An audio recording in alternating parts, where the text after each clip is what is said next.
सोनाली, शुरू करते हैं दिल्ली वाला रेडियो टीवी। और सबसे पहले आपके स्वास्थ्य से जुड़ी हुई एक बड़ी जानकारी के साथ दिल्ली वाले रेडियो टीवी में आपको बताते हैं क्या खबर है। राजधानी दिल्ली से जुड़ी हुई एक अहम स्वास्थ्य रिपोर्ट सामने आई है और ये हर किसी को जानना बेहद जरूरी है, क्योंकि दिल्ली के आर्थिक सर्वे 2025-26 के मुताबिक शहर की करीब 40% आबादी टीबी यानी कि ट्यूबरक्लोसिस की बैक्टीरिया से संक्रमित है। अब इसका मतलब क्या है ये भी आपको बता देते हैं। इसका मतलब ये नहीं है कि सभी लोग बीमार हैं, बल्कि उनके शरीर में टीबी वाले जीवाणु मौजूद हैं और अगर इम्यूनिटी यानी कि शरीर की रोग प्रतिरोधक क्षमता कमजोर हुई तो ये बीमारी कभी भी एक्टिव हो सकती है। यानी कि खतरा अभी भी बना हुआ है। टीबी क्यों है इतनी बड़ी समस्या, ये भी हम आपको जरा समझा देते हैं। टीबी सिर्फ एक बीमारी नहीं है, ये लोगों को गरीब और बीमारी के चक्र में फंसा देती है। इलाज लंबा चलता है, काम करने की क्षमता में कमी होती है, कमजोरी महसूस होती है, परिवार की आर्थिक स्थिति बिगड़ जाती है।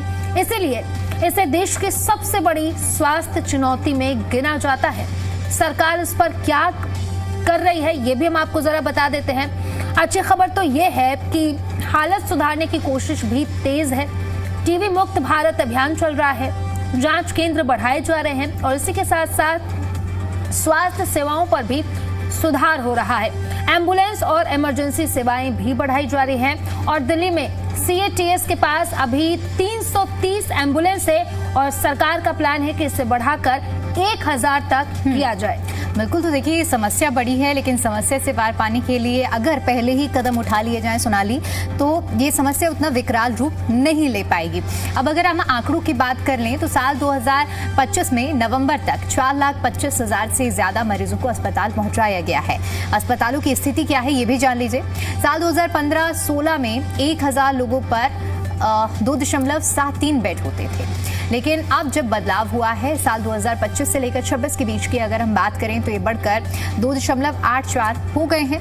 11 नए अस्पताल बन चुके हैं और 13 अस्पतालों का रीडेवलपमेंट चल रहा है। करीब 5,452 नए बेड जोड़े जा चुके हैं और जोड़ने का जो अभी तक नहीं जोड़ पाए हैं उन्हें प्रावधान भी किया गया है। अब एक छोटा सा कंपैरिजन आपके सामने रखते हैं, क्योंकि ये विषय गंभीर है और इसीलिए सोनाली जरूरी हो जाता है कि सरकारी वर्सेस निजी अस्पतालों में क्या स्थिति है। हालांकि अभी भी निजी अस्पतालों के पास 53% से ज्यादा बेड हैं और सुविधाओं के मामले में, क्योंकि निजी अस्पताल हमेशा आगे ही चलते हैं और ज्यादातर लोग अगर हम बात भी करेंगे तो नॉर्मली प्रेफर भी वही लोग करते हैं कि उन्हें निजी अस्पताल में बेटर ट्रीटमेंट मिलेगा। और ये एक कंपैरिजन हम आपको इसीलिए बता रहे हैं ताकि आप इस कंपैरिजन के जरिए समझ पाएं कि क्या आपके लिए सही है और क्या गलत है। अन्य बैक्टीरियाओं पर भी कंट्रोल करने की तैयारी चल रही है। अच्छी बात यह है कि डेंगू, चिकनगुनिया और मलेरिया जैसे मामलों को भी काफी हद तक कंट्रोल किया गया है। स्वास्थ्य कर्मियों की भर्ती बढ़ी है, घटिया दवाओं पर सख्ती भी देखने को मिल रही है। तो कुल मिलाकर अगर हम बात करें दीपिका, तो दिल्ली में स्वास्थ्य सेवाओं में सुधार तो हो रहा है, लेकिन टीबी यानी कि ट्यूबरकुलोसिस अभी भी एक बड़ी चुनौती बनी हुई है। इसलिए जरूरी है कि समय पर आप जांच करवाएं, पूरा इलाज आप जरूर लें। साथ ही साथ अपनी इम्यूनिटी मजबूत रखना बेहद ज्यादा जरूरी है, क्योंकि जागरूकता ही सबसे बड़ा बचाव है।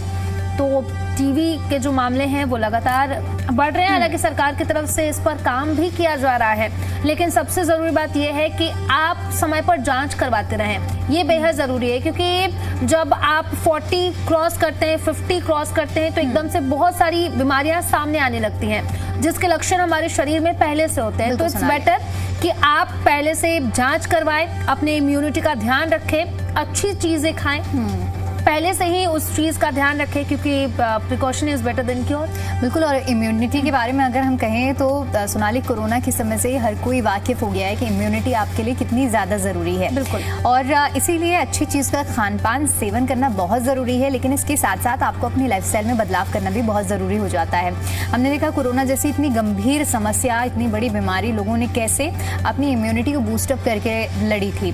जरूरी है कि आप अपनी डाइट के साथ अपनी लाइफस्टाइल में योग और व्यायाम व्यायाम को भी शामिल करें ताकि आपकी इम्यूनिटी दुरुस्त रहे और जो संक्रमण की जो रिपोर्ट सामने आई है उसकी चपेट में आप ना पड़े।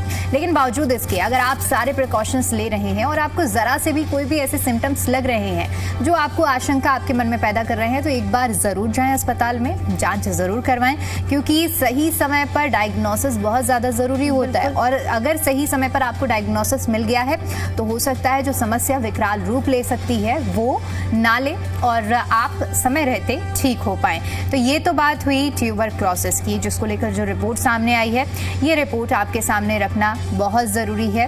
लेकिन अब हम आपको अगली खबर बताते हैं जो कि शिक्षा से जुड़ी हुई है।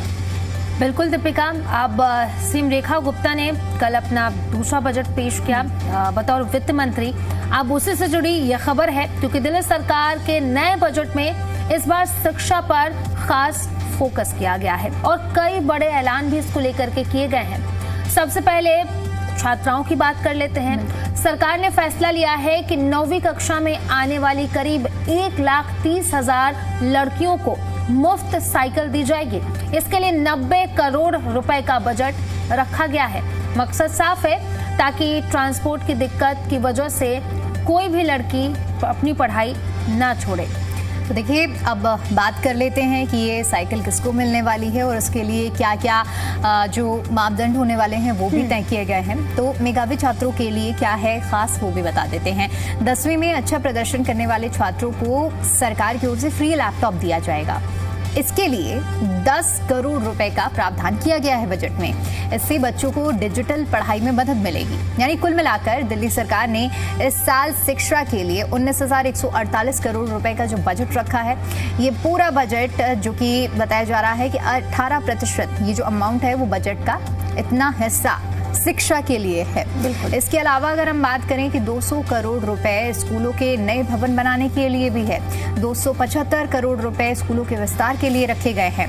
खास बात यह है कि इस बजट को हरित बजट कहा गया है क्योंकि कुल बजट का 21% हिस्सा पर्यावरण संरक्षण पर खर्च होगा और जो कि मुझे लगता है सोनाली दिल्ली में बहुत ज्यादा जरूरी भी है। बिल्कुल, ग्रीनरी बढ़ाना, दिल्ली को ग्रीन बनाना बहुत एक मैंडेटरी चीज हो जाती है क्योंकि हम देखते हैं कि हर साल दर साल किस तरह से दिल्ली के हालात बदलते जा रहे हैं। दिल्ली गैस चैम्बर में तब्दील होती जा रही है और इसलिए अगर इसे हरित बजट कहा गया है और इतना बड़ा हिस्सा अगर पर्यावरण को दिया जा रहा है तो मुझे लगता है कि इसका रिजल्ट भी दिखना चाहिए। और अगले साल जब इसका इकोनॉमिक सर्वे आएगा और जो हमारे सामने स्थिति होगी वो कुछ अलग होनी चाहिए, यही दिल्लीवासी भी इस बजट से उम्मीद करेंगे। हालांकि क्योंकि अब हम शिक्षा के क्षेत्र में बात कर रहे थे तो ये भी बहुत अच्छा कदम है। अगर 10th पास करने के बाद लैपटॉप दिया जाएगा, कुछ लोग ऐसा होता है कि उनके पास अभाव हो जाता है जिसकी वजह से वो डिजिटली पढ़ाई नहीं कर पाते हैं। हालांकि इससे पहले भी देखिए उत्तर प्रदेश में भी लैपटॉप बांटे गए थे। कई ऐसे राज्य हैं जहाँ पर लैपटॉप बांटे गए थे और जो बच्चों के लिए काफ़ी फायदेमंद भी साबित होते हैं, उन्हें पढ़ाई में मदद करते हैं। बिल्कुल दीपिका, अब जो 9वीं क्लास की छात्राएं हैं, जो लड़कियां हैं, वो अपनी पढ़ाई ना छोड़े क्योंकि स्कूल कई बार ऐसा देखने को मिलता है कि दूर है। ऐसे में फ्री साइकिल भी लड़कियों को दी जा रही है सरकार की तरफ से। बिल्कुल। अन्य सेक्टर की भी हम बात कर लेते हैं। अगर हेल्थ की बात करें तो 13,034 करोड़ रुपए इसमें बजट में आवंटित किया गया है हेल्थ को। ट्रांसपोर्ट की बात करें तो 12,613 करोड़ आवंटित किया गया है। शहरी विकास में 11,572 करोड़। वहीं सामाजिक कल्याण की अगर बात करें तो 10,537 करोड़ रुपए जो हैं वो दिए गए हैं और साथ ही साथ महिला समृद्धि योजना के लिए 5,110 करोड़ रुपए रखे गए हैं। यानी कि सीधे तौर पर अगर बात करें तो हर एक वर्ग को ध्यान में रखा गया, चाहे वो छात्र हो, छात्राएं हो या फिर महिलाएं हो, हर किसी को फोकस किया गया। उसी के साथ साथ पर्यावरण पर भी फोकस किया गया, इंफ्रास्ट्रक्चर पर भी फोकस किया गया है। हर एक क्षेत्र पर इस बजट में ध्यान रखा गया है और साथ ही साथ फोकस किया गया है। बिल्कुल सोनाली, क्योंकि किसी भी प्रदेश का जब बजट पेश होता है तो उससे जनता को यही उम्मीदें होती हैं कि वो एक समावेशी बजट हो और हर वर्ग को उस बजट में एक जगह मिले। तो इस बजट में भी हमने देखा है कि हर वर्ग को साधने का प्रयास किया गया है। अब लेकिन उम्मीद यही है कि ये जो बजट का आवंटन तो कर दिया गया है, लेकिन आने वाले जो पूरे इस वित्तीय वर्ष में इसका इस्तेमाल कैसे किया जाता है, इसका असर कितना दिल्ली में देखने को मिलता है, ये भी देखना बहुत ज़रूरी रहेगा। दिल्ली को साफ सुथरा बनाने के लिए, धूल मुक्त बनाने के लिए सड़कों पर 1,352 करोड़ रुपए खर्च किए जाएंगे। यानी आखिरी लाइन, तो कुल मिलाकर इस बजट में सरकार ने साफ संकेत दिए हैं कि शिक्षा, पर्यावरण, महिलाओं के सशक्तिकरण पर फोकस सबसे ज्यादा रहने वाला है और बहुत ज़रूरी है कि इन चीज़ों पर, इन सेक्टर्स पर फोकस किया जाए। वैसे भी पहले भी बेटियों के लिए बेटी बचाओ बेटी पढ़ाओ अभियान केंद्र के लेवल पर चलाया गया, लेकिन अब हम देखते हैं कि आज अगर हम दिल्ली की बात करें तो यहाँ पर तो फिर भी स्थिति ठीक है, लेकिन अगर हम देश के ग्रामीण इलाकों की बात करें जहाँ पर लड़कियाँ असल मायनों में स्कूल नहीं जा पाती थी, उनके लिए इस तरह की जो योजनाएं हैं, जो साइकिल वितरित करना, वो काफ़ी फायदेमंद साबित हुई हैं। दिल्ली में भी आज के समय में कुछ ऐसे पिछड़े इलाके हैं जहाँ पर इस तरह की समस्या है, तो ज़रूरी है कि ऐसी बेटियों को आगे बढ़ाया जाए। उन्हें अगर साइकिल मिलती है तो उन्हें किसी पर निर्भर होने की सोनाली ज़रूरत नहीं पड़ेगी, बिल्कुल, और वो खुद से ही स्कूल पहुँच पाएंगी, राहें बहुत आसान हो जाएंगी। तो कुल मिलाकर अब इसका फ़ायदा दिखना चाहिए जैसे ही ये बजट की जो आवंटन है इससे जुड़ी हुई प्रक्रियाएं शुरू होती हैं। बिल्कुल, अब इसी के साथ साथ डिजिटल शिक्षा पर भी फोकस किया गया है। जो क्लास 10 के बच्चे हैं जो मेरिट में आएंगे उन्हें लैपटॉप भी दिया जाएगा। साथ ही साथ स्कूल के भवनों के निर्माण के लिए भी पैसे आवंटित किए गए हैं। अब आने वाले दिनों में इस पर काम भी होगा, देखने वाली बात होगी। अब इसी के साथ हम खबरों में आगे बढ़ते हैं और मौसम की बात कर लेते हैं। दिल्ली एनसीआर में चूंकि फिर से बारिश का अलर्ट जारी हो गया है। बीते दिन हमने देखा कि इस तरह से सोनाली धूप निकली हुई थी और धूप का असर हमें देखने को मिल रहा था, लेकिन अब मौसम विभाग ने अलर्ट जारी कर दिया है और IMD के मुताबिक पश्चिमी विक्षोभ की वजह से अगले 2 दिन जमकर बारिश होने वाली है। यानी कि कल 26 मार्च को न सिर्फ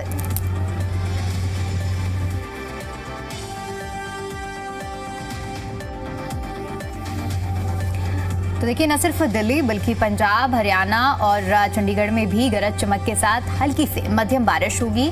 तेज हवाएं 30 से 50 किलोमीटर प्रति घंटे की रफ्तार से चल सकती हैं। इधर 29 मार्च को भी इन इलाकों में बारिश के आसार IMD ने सोनाली जताए हैं। यानी कुल मिलाकर अब फिर से बारिश देखने को मिलने वाली। 1-2 दिन धूप के बाद फिर से कल से बारिश दस्तक देगी। अब साफ तौर पर कहा जाए तो दिल्ली का जो मौसम है वो औसम और इसी के साथ कूल हो गया है, क्योंकि लगातार जो मार्च के जो शुरुआती दिन थे और फेब का जो एंडिंग था, इसमें ऐसा लग रहा था कि आने वाले महीनों में क्या होगा, जब मई, जून, जुलाई का जो महीना है उसमें क्या होगा। लेकिन ऐसे में अब मौसम की बात करें तो मौसम की तरफ सोनाली ने बढ़िया लाइन ऐड कर दी है कि मौसम हो गया औसम, और वाकई दिल्ली का जो मौसम है वो औसम हो गया है और ये ज़रूरी भी था, क्योंकि अगर मार्च में इतनी ज़्यादा गर्मी पड़ती तो हम प्रेडिक्ट नहीं कर सकते कि अप्रैल और मई में क्या हालत होती। तो ठीक है, मार्च औसम निकल गया, उसके बाद अब देखते हैं कि अप्रैल और मई में क्या हालात रहते हैं। हो सकता है कि अप्रैल भी औसम निकल जाए, क्या पता 2 दिन धूप, फिर 3 दिन बारिश, 2 दिन धूप, फिर बारिश, हो सकता है ऐसा। अब दिल्ली में अधिकतम तापमान की बात करें तो 31 से 33 डिग्री सेल्सियस, न्यूनतम तापमान की बात करें तो 16 से 18 डिग्री सेल्सियस रहने का अनुमान है। बादल छाए रहने से मौसम ठंडा होगा और सुहावना भी रहेगा। बिजली गिरने का खतरा भी है, इसीलिए सावधानी बरतने की सलाह दी जा रही है मौसम विभाग की तरफ से। इस मौसम से फसलों को फायदा हो सकता है, लेकिन ट्रैफिक और रोजमर्रा की जिंदगी पर इसका असर देखने को भी मिल सकता है। यानी कि आने वाले दिनों के लिए मौसम विभाग की तरफ से बारिश को लेकर के अलर्ट जारी किया गया है और ये सब वेस्टर्न डिस्टर्बेंस की वजह से हो रहा है। सोनाली, कल तो जैसे धूप निकली थी तो मुझे लगा कि एक बार फिर से अब बारिश गई और गर्मी ने दस्तक दे दी, लेकिन आज ये खबर पढ़कर मेरा दिल थोड़ा सा, मुझे सुकून मिला है कि ठीक है, चलिए कुछ ही दिन के लिए सही, लेकिन एक बार फिर से बारिश होने वाली है। हालांकि बारिश देखने में तो बहुत अच्छी लगती है, लेकिन बारिश के बाद जो कीचड़ होता है, सड़कें खराब होती हैं, वो काफ़ी ज़्यादा दुखदाई हो जाती हैं और ऐसे में ट्रैफिक भी बहुत ज़्यादा बड़ी समस्या बन जाता है। जब आप सड़कों पर चलते हैं तो गाड़ियाँ रुक कर चलती हैं, वो काफ़ी ज़्यादा फ्रस्ट्रेटिंग हो जाता है। लेकिन मौसम के बारिश और मौसम की ठंडक के लिए इतना तो बर्दाश्त कर ही सकते हैं। आप कभी ट्रैफिक में फंसी हैं बारिश के मौसम में? बिल्कुल, हर बार ही ऐसा होता है। अगर हम दिल्ली एनसीआर की बात करें तो यहाँ तो क्या होता है कि देखिए, ज़्यादातर हम देखते हैं कि ड्रेनेज की वजह से वाटर लॉगिंग हो ही जाती है। तो एक बार मुझे लास्ट ईयर की, मैं रेनी सीजन की बात बता रही हूँ, मैं ऑफिस आ रही थी और एक अंडरपास में काफ़ी ज़्यादा वाटर लॉगिंग हो गई थी और मुझे ऑफिस पहुँचना था 10 बजे, लेकिन अनफॉर्चुनेटली मैं ऑफिस 11:30 पहुंची थी। याद है मुझे वो। बिल्कुल, क्योंकि बहुत ज्यादा वाटर लॉगिंग हो गई थी। हम अपने समय से पहले भी घर से निकलते हैं, लेकिन कभी कभी परिस्थितियां ऐसी हो जाती हैं कि आप जाम में आप निकल ही नहीं पाते हो। तो अगर आप दिल्ली एनसीआर में रहते हैं तो ये चीज़ तो आप लोगों ने भी कई बार महसूस की होगी। सोनाली, अमूमन आपके साथ भी कभी ना कभी ऐसा हुआ ही होगा। ज़्यादातर लोगों का यही एक्सपीरियंस होता है कि बारिश लोगों को देखने में तो बहुत अच्छी लगती है, लेकिन जब सड़कों पर निकलते हैं तो एक दो बार लोग बारिश को कोसते भी ज़रूर हैं कि भाई बारिश हो गई है, बारिश की वजह से पूरी सड़क जाम है और लोगों को दिक्कतों का सामना करना पड़ रहा है। बिल्कुल दीपिका, एक दिन या 2 दिन की बारिश सही लगती है। वो जो 4 दिन 5 दिन एक लगातार बारिश हो रही है, वो मुझे पर्सनली पसंद नहीं है। शायद आपको भी पसंद ना हो और हमारे कई ऐसे दर्शक होंगे जिनको भी पसंद ना हो, लेकिन ये 2 दिन बारिश और 3 दिन चीज बस 1 ही 2 दिन के लिए अच्छी लगती है। तो वही हाल है कि बारिश का भी बारिश भी लोगों को कुछ ही दिन, जैसे हम देखते हैं कि मॉनसून की जब शुरुआत होती है तो लोगों की स्टोरीज भी बहुत बढ़ती हैं, वेलकम रेन ये वो, लेकिन 1 ही 2 दिन बाद हम देखते हैं वो स्टोरीज सारी डंप हो जाती हैं और उसके बाद लोग कहते हैं जल्दी खत्म हो यार बारिश। बिल्कुल, अब बारिश की बात हम कर ही रहे हैं और बारिश में सबसे ज्यादा जो दिल्ली एनसीआर में लोग रहते हैं वो ट्रैफिक जाम में फंसते हैं। तो अगली खबर भी हमारी ट्रैफिक से जुड़ी हुई, वो भी हम आपको बता देते हैं। तो दिल्ली पुलिस ने नवरात्रि उत्सव को देखते हुए झंडेवालान मंदिर के आसपास ट्रैफिक एडवाइजरी जारी की है। 23 मार्च से लेकर के 27 मार्च तक रानी झांसी रोड और देशबंधु गुप्ता रोड पर भारी भीड़ रहने वाली है। श्रद्धालुओं की रश के कारण इस दौरान कालका दास चौक और झंडेवालान एलआर मार्ग से बसों, हैवी और कमर्शियल वाहनों को डाइवर्ट किया गया है। ये वाहन दोपहर 12 बजे से लेकर के रात 10 बजे तक देशबंधु गुप्ता रोड पर नहीं जा सकेंगे। तो देखिए, पुलिस ने लोगों से अपील भी की है कि भीड़ के समय इन रास्तों से जाने से बचें। अजमेरी गेट या फिर रानी झांसी रोड से आने वाले लोग आरे बग्गा, फैज रोड और पंचकुइया रोड का इस्तेमाल कर सकते हैं। सुबह 7 बजे से लेकर रात 11 बजे तक जाम की यहाँ पर संभावना जताई गई है। रियल टाइम अपडेट के लिए हम भी आपको कहेंगे कि दिल्ली ट्रैफिक पुलिस की वेबसाइट या फिर सोशल मीडिया प्लेटफॉर्म एक्स पर भी आप चेक कर सकते हैं, जहाँ पर आपको ट्रैफिक से जुड़ी हुई अपडेट जरूर मिल जाएगी। इसी के साथ साथ क्योंकि ये जो एरियाज हैं यहाँ पर खासतौर पर एडवाइजरी इसलिए भी जारी है क्योंकि झंडेवालान मंदिर में नवरात्रि चल रही है और जो नवरात्रि की आखिरी दिन है यहाँ पर बड़ी संख्या में श्रद्धालु पहुंचते हैं दर्शन के लिए माता के। और ऐसे में इसी हालात को देखते हुए ये दिल्ली ट्रैफिक पुलिस ने एडवाइजरी जारी की है। देखिए, एक बार फिर से हम आपको बता देते हैं और आप अब हमारी टीवी स्क्रीन पर भी देख सकते हैं जो जो जगह इस डाइवर्जन की वजह से प्रभावित रहने वाली हैं वो आप उन मार्गों में जाने से बच सकते हैं। ये एडवाइजरी कब से कब तक है एक बार फिर से जान लीजिए। 23 मार्च से लेकर 27 मार्च तक रानी झांसी रोड और देशबंधु गुप्ता रोड पर भारी भीड़ रहने की संभावना है। श्रद्धालुओं के रश के कारण कालका दास चौक और झंडेवाला एलआर मार्ग में जाने से बचें। बसें, हैवी ट्रैफिक और कमर्शियल वाहनों को यहां से डाइवर्ट किया जाएगा क्योंकि नवरात्रि हर साल आती है और दिल्ली ट्रैफिक पुलिस हर बार ये देखती है और इसी को देखते हुए सोनाली ये डाइवर्जन लागू किया गया है। तो ये वाहन जो है दोपहर 12 से लेकर के रात 10 बजे तक देशबंधु गुप्ता रोड पर नहीं जा सकेंगे।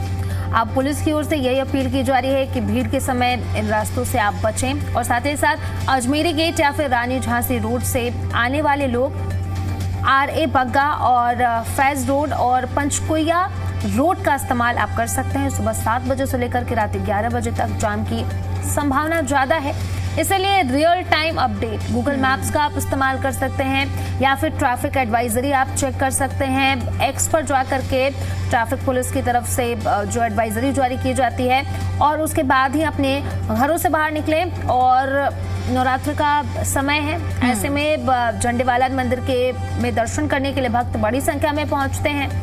ऐसे में आप जब भी घर से बाहर निकले गूगल मैप का इस्तेमाल करिए, रियल टाइम अपडेट ले ट्रैफिक का और उसके बाद ही अपने घरों से बाहर निकलिए।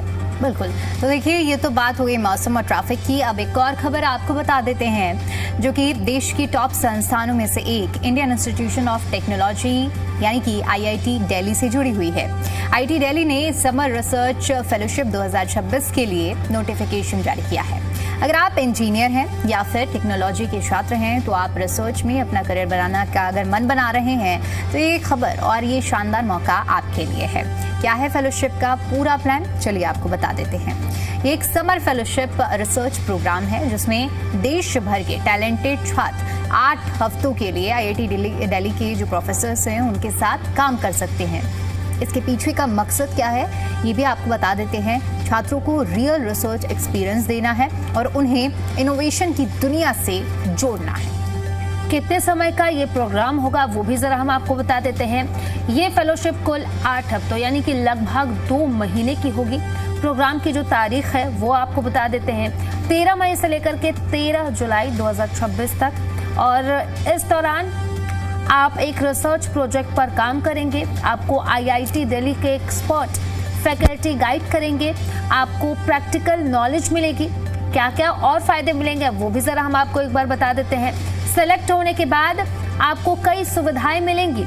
कौन कौन सी सुविधाएं हैं वो आपको बता देते हैं। हर हफ्ते आपको 2000 स्टाइपेंड आने जाने के लिए, अगर आप ट्रेन में सफर करते हैं, स्लीपर क्लास से आप सफर करते हैं तो उसका किराया दिया जाएगा। IIT दिल्ली में फ्री रहने और साथ ही साथ खाने की भी सुविधा होगी। प्रोग्राम पूरा होने पर ऑफिशियल सर्टिफिकेट भी दिया जाएगा। लेकिन इसके साथ साथ कुछ बातें जो आपको ध्यान में रखने की बहुत ज़्यादा ज़रूरत है। पर्सनल रिसर्च और इंश्योरेंस आपको खुद माफ़ कीजिएगा, पर्सनल खर्च और इंश्योरेंस आपको खुद कराना होगा। और आवेदन कौन कर सकता है ये भी जान लीजिए। अंडर ग्रेजुएट स्टूडेंट जिन्हें कम से कम 2 साल की पढ़ाई जिनकी पूरी हो गई हो, आप कॉलेज में टॉप 10 रैंक में आपका होना ज़रूरी है। MTech या फिर ME स्टूडेंट कम से कम 70% मार्क्स हों या फिर 7.0 CGPA आपकी होनी चाहिए। पहले सेमेस्टर में टॉप 10 में आपका होना ज़रूरी है। अगर ऐसा है तो आप इस फेलोशिप के लिए पूरे योग्य उम्मीदवार हैं। खास बात भी आपको बता देते हैं, फेलोशिप से जुड़ी हुई IIT दिल्ली के छात्र इस फेलोशिप के लिए एलिजिबल नहीं है। तो सोचिए कि ये मौका सिर्फ उन लोगों के लिए है जो IIT दिल्ली जाने का सपना तो देख रहे थे, लेकिन वो सपना अगर उनका पूरा नहीं हो पाया है तो कुछ हफ्तों के लिए आप यहाँ पर जा सकते हैं और यहाँ पर फेलोशिप ले सकते हैं। पूरा मौका आपको मिलेगा। कैसे आवेदन करना है ये भी जान लीजिए।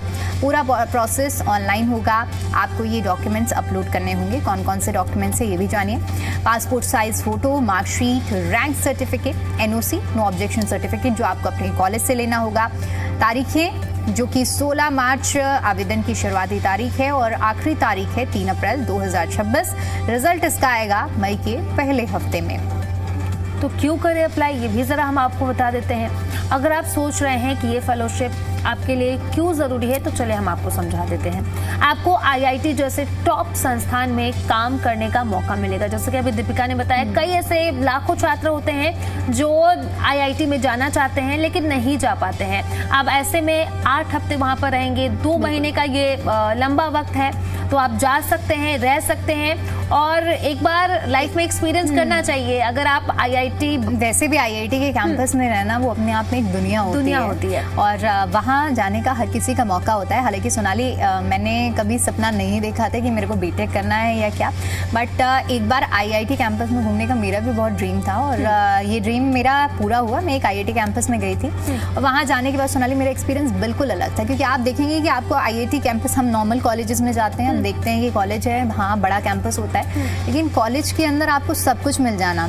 आपको वहाँ पर हर एक छोटी छोटी सुविधा, आपकी शॉपिंग से लेकर आपके पैसे खर्च, क्योंकि वहाँ हॉस्टल्स भी आपको अंदर मिलेंगे। मतलब एक पूरी दुनिया उसी कैंपस के अंदर होती है। और वाकई IIT जो बीटेक वाले बच्चे हैं जिन्होंने तैयारी की है वो उनका ड्रीम प्लेस होता है। और अगर वो ड्रीम पूरा नहीं हो पाया है तो अब आप ऐसे 2 महीने तक रहकर वहाँ पर अपना ड्रीम पूरा कर सकते हैं। और IIT दिल्ली तो वैसे भी टॉप लिस्ट में ही आता है। बिल्कुल, अब आपको यहाँ पर रिसर्च का रियल एक्सपीरियंस मिलेगा। आगे आप MS, PhD या फिर रिसर्च करियर में आपको मदद मिलेगी। इससे आपका रिज्यूमे भी बहुत ज़्यादा स्ट्रांग होगा। आप समझिए कि अगर आप IIT दिल्ली में 2 महीने के लिए ही जाते हैं तो इससे आपकी CV कितनी स्ट्रांग होगी आगे, इस बात का अंदाजा आप खुद लगा सकते हैं। बिल्कुल, और बहुत ज़रूरी है कि आप अपना ड्रीम पूरा करें और आपका जो अधूरा सपना अब तक रह गया है उसे पूरा करें। तो चलिए, अब ये तो बात हो गई, लेकिन अब आपको एक और खबर देते हैं जो ना सिर्फ दिल्ली वासियों की बल्कि पूरे देशवासियों के मतलब की होने वाली है। दरअसल भारतीय रेलवे ने टिकट कैंसिलेशन और रिफंड के नियमों में बड़ा बदलाव किया है। ये नया नियम 1 अप्रैल से चरणबद्ध तरीके से लागू होगा। अब ट्रेन छूटने से 8 घंटे के अंदर टिकट कैंसिल करने पर कोई रिफंड नहीं मिलेगा। पहले ये समय 4 घंटे तक था, लेकिन नए नियम के मुताबिक ट्रेन छूटने से 72 घंटे पहले कैंसिल करने पर सिर्फ आपको फ्लैट कैंसिलेशन चार्ज कटेगा और बाकी पूरा पैसा वापस मिलेगा। लेकिन 72 से 24 घंटे के बीच में 25% किराया कटेगा, 24 से 8 घंटे के बीच में 50% कटेगा। रेल मंत्री अश्विनी वैष्णव ने कहा है कि ये बदलाव दलालों द्वारा टिकट दबाकर रखने, साथ ही साथ ब्लैक मार्केटिंग रोकने के लिए किया गया है। अब यात्री ट्रेन छूटने से 30 मिनट पहले तक अपना बोर्डिंग स्टेशन भी बदल सकेंगे। अगर ट्रेन 3 घंटे से ज्यादा लेट हो या फिर कैंसिल हो तो TDR देकर पूरा रिफंड मिलेगा। वेटिंग लिस्ट में रहने पर भी ऑटोमेटिक पूरा रिफंड आपका होगा।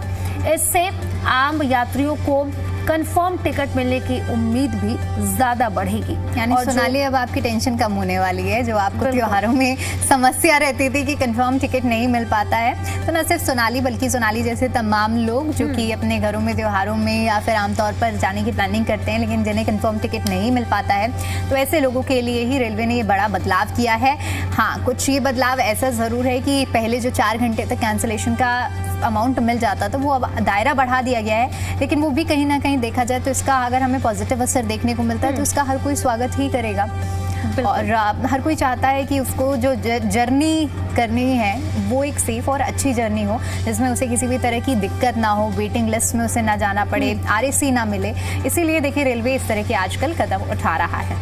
तो चलिए अब इसी के साथ हम खबरों में आगे बढ़ते हैं। अगर आप फ्यूल स्टेशन जाने वाले हैं, पेट्रोल, डीजल या फिर CNG भरवाने वाले हैं, तो सबसे पहले हम आपको दाम बता देते हैं। अगर दिल्ली की बात करें तो दिल्ली में आज पेट्रोल की कीमत है 94.77 पर लीटर, डीजल की कीमत है 87.67 पर लीटर। वहीं CNG की कीमत की बात करें तो 77.09 प्रति किलोग्राम के हिसाब से। नोएडा की अगर हम बात करें तो पेट्रोल की कीमत 94.74 रुपए प्रति लीटर है, डीजल की कीमत की बात करें तो 88.19 रुपए प्रति लीटर है और CNG की कीमत की बात करें तो 85.70 प्रति किलोग्राम है। गुरुग्राम में अगर हम बात करें तो पेट्रोल की कीमत 95.39 रुपए प्रति लीटर है, डीजल की कीमत की बात करें तो लगभग 87.60 प्रति लीटर है और CNG की कीमत की बात करें तो 82.12 रुपए प्रति किलोग्राम है। अब चलिए इसी के साथ हम खबरों में आगे बढ़ते हैं और अब हम आपको बता देते हैं सोने और चांदी के दाम, जिसकी चमक जितनी तेजी से बढ़ रही है उतनी ही तेजी से इसकी चमक कम भी हो रही है, घट भी रही है। न्यूज़ भी है सोनाली अब लोगों के लिए। बिल्कुल। तो चलिए सोने चांदी के भाव हम आपको बता देते हैं। सोने के भाव की अगर बात करें तो 1,39,260 पर 10 ग्राम के हिसाब से। चांदी की कीमत की बात करें तो चांदी की कीमत दीपिका दर्शकों को बता दीजिए। बिल्कुल 2,19,300 रुपए प्रति 1 किलो के हिसाब से है ये। तो हालांकि सोने में तो काफ़ी गिरावट देखने को मिली है, 1,39,260 तक पहुंच गया है ये। और ये हम आपको 22 कैरेट के दाम बता रहे हैं और अभी उम्मीद जताई जा रही है कि और भी गिरावट आने वाले समय में देखने को मिल सकती है।